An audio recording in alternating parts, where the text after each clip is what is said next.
renverserai leurs autels, mais vous n'avez point obéi à ma voix. Pourquoi avez-vous fait cela? J'ai dit alors, je ne les chasserai point devant vous, mais ils seront à vos côtés, et leurs dieux vous seront un piège. Lorsque l'envoyé de l'Éternel eut dit ces paroles à tous les enfants d'Israël, le peuple éleva la voix et pleura. Il donnait à ce lieu le nom de Bokim, et il y offrit des sacrifices à l'Éternel. Amen. Chers bien-aimés, nous avons remarqué aujourd'hui que beaucoup d'enfants de Dieu prient pour certains sujets, n'arrivent pas à être exaucés. Les enfants de Dieu ont des victoires sur des esprits, mais il y a des esprits maléfiques des ténèbres qu'ils n'arrivent pas vraiment à vaincre. Alléluia. Il y a des entités spirituelles que combattent les enfants de Dieu par moments, mais qui demeurent invaincus et devant lesquels les enfants de Dieu sont impuissants. Alléluia. Ce matin, le Seigneur va nous donner un message. Ce message, c'est pour nous amener à comprendre ce que l'ennemi fait,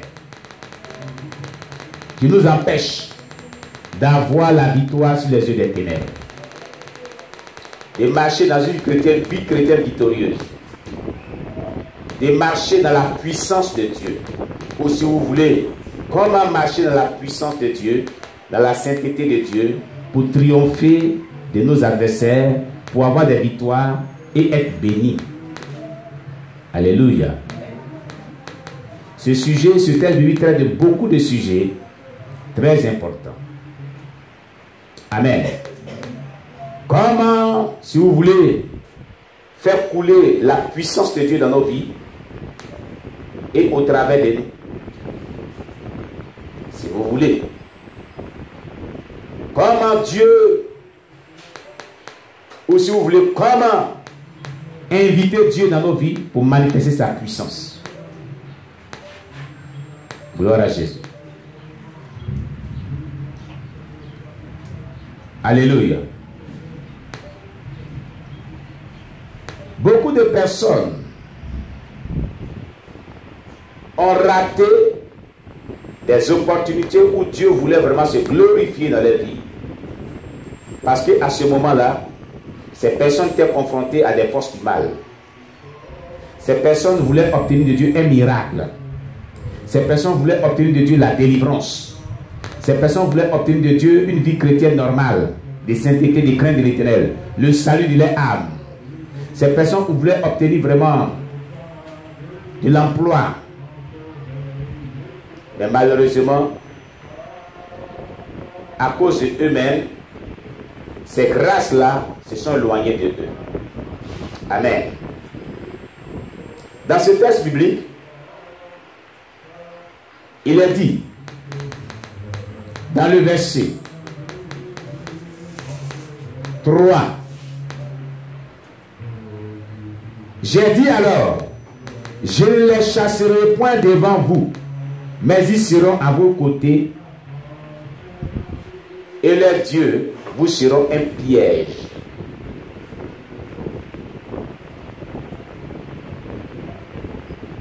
Tu dois comprendre que tu pries, tu combats, tu es confronté à des forces du mal, tu es confronté à des puissances des ténèbres. Lorsque tu es là avec Dieu, tu pries contre un démon, contre une entité spirituelle qui s'oppose à ta vie. Ce n'est pas toi qui chasses l'esprit mauvais. Mais si tu sors au nom de Jésus, ce n'est pas toi qui le chasses. Si Dieu ne cautionne pas ta prière, l'esprit mauvais ne peut pas sortir. Si Dieu ne cautionne pas ta prière, l'esprit mauvais, tu ne peux pas avoir la victoire sur lui. Il ne peut partir. C'est Dieu par sa puissance. C'est Dieu par son onction. C'est Dieu par son autorité. C'est Dieu par son pouvoir. C'est Dieu par sa domination. C'est Dieu parce qu'il est puissant, il est tout puissant, qui fait que nos prières de combat, nos prières de victoire, vraiment nous donnent la victoire sur les forces du mal. Dans le verset 3 de Juge chapitre 2, il est dit, je ne les chasserai point devant vous. Ce qui veut dire, quel que soit les prières qu'avait fait ce peuple ce jour-là, ou allait faire ce peuple ce jour-là, pour que Dieu intervienne, afin d'avoir la victoire sur les ennemis, Dieu n'allait pas vraiment cautionner les prières. Aucun de les ennemis ne pouvait vraiment quitter devant eux. Ou quitter leur vie. Amen. Gloire à Jésus.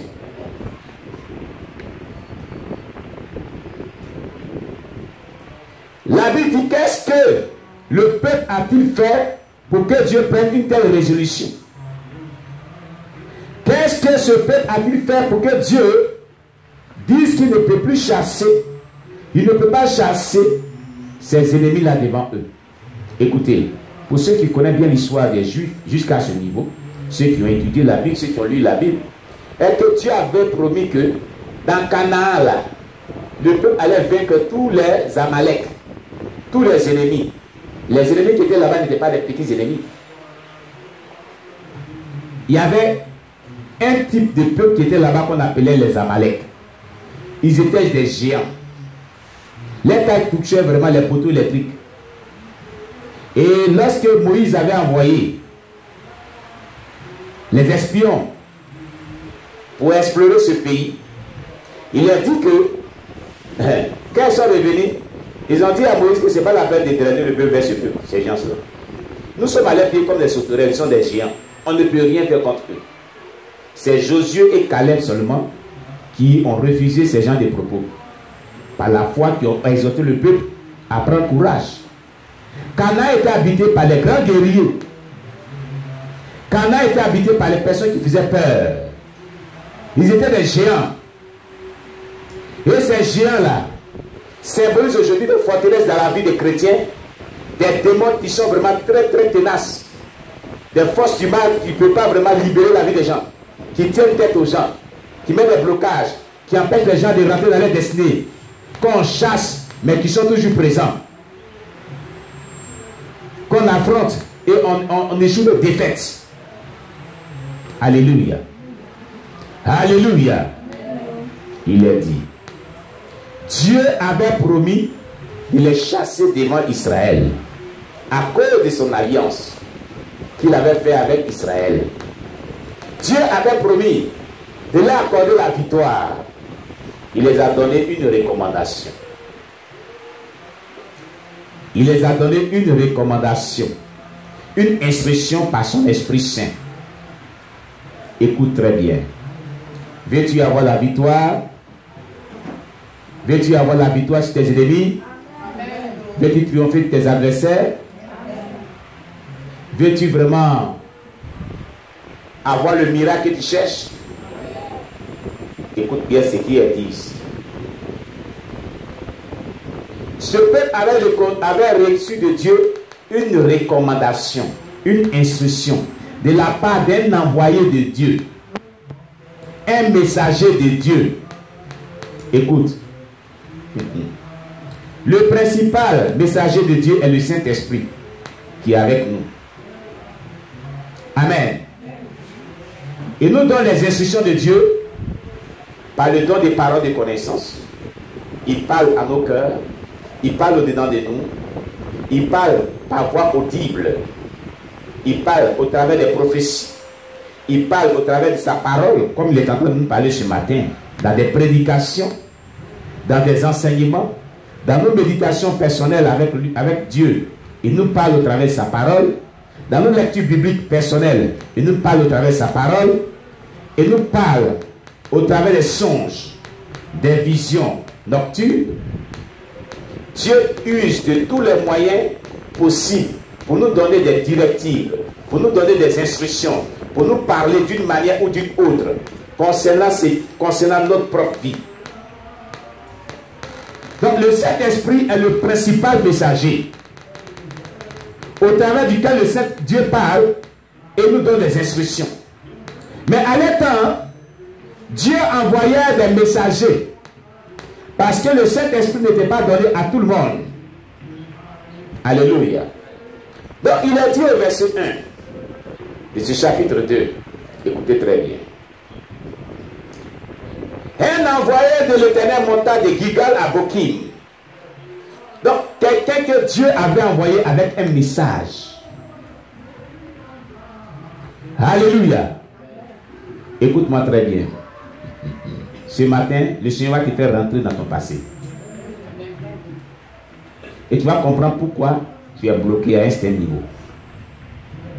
Tu as eu des victoires, tu as eu des batailles, tu as eu des victoires, tu as eu des batailles, mais arrivé à un certain moment, tu es bloqué.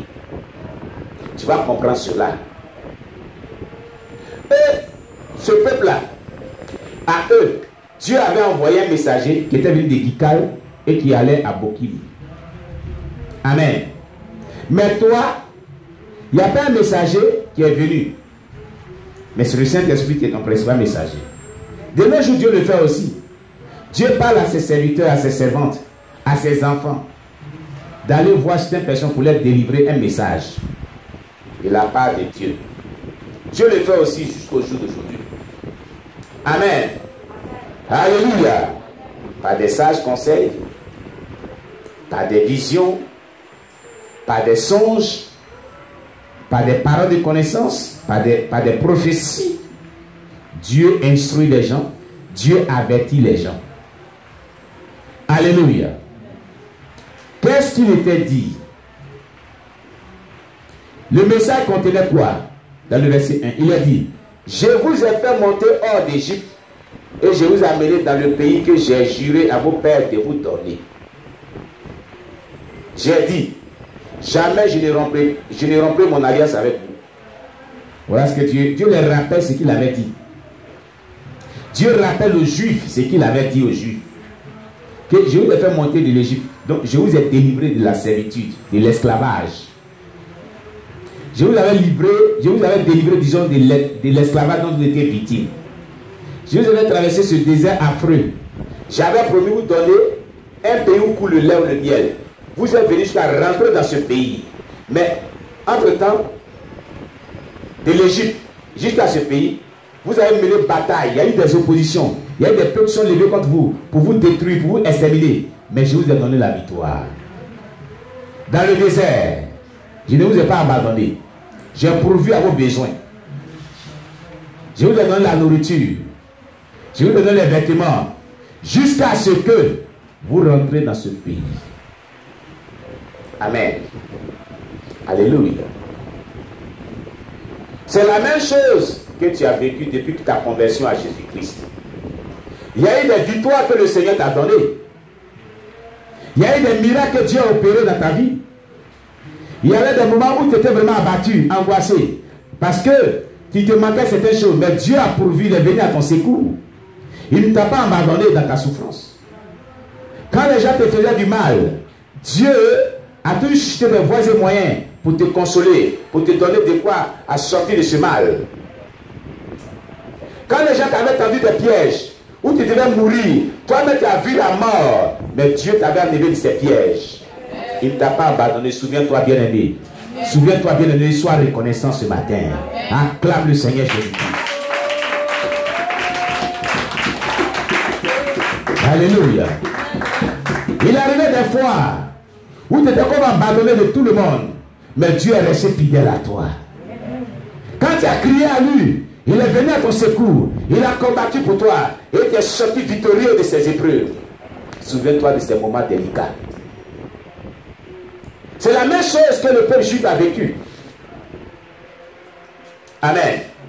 C'est la même chose que le peuple juif a vécu. Oh, bien-aimé, retourne encore dans ton passé. Il y a des événements douloureux que tu as vécu. Il y a des événements où tes parents t'ont abandonné, tes connaissances t'ont abandonné, tes amis t'ont abandonné. Même ceux qui t'ont fait du bien se sont retournés contre toi. Mais Dieu, dans ces moments de faiblesse, s'est levé. Il est venu vers toi pour te secourir.